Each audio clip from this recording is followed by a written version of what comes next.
Important কথা আমি বলতেছি তোরে। ফারিয়া আমার গার্লফ্রেন্ড, ওর আশেপাশে যাতে তোরা না দেখি। ট্রাস্ট মি ব্রাদার, আজকের পর থেকে আশেপাশে না, সব জায়গায় শুধু আমারই দেখবা।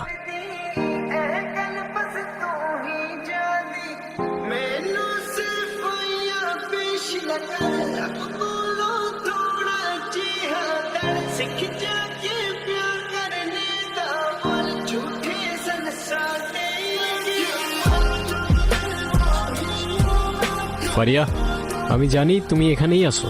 তুমি আমারে ভুলে গেলেও আমি তোমার স্মেল ভুলতে পারিনি। বিশ্বাসঘাতকতা অলওয়েজ তাদের থেকেই আসে যাদের তুমি সবচেয়ে বেশি ট্রাস্ট করো। একটা সময় তুমিই বলতা লাইফের যে কোনো মোমেন্টে তুমি পাশে থাকবা।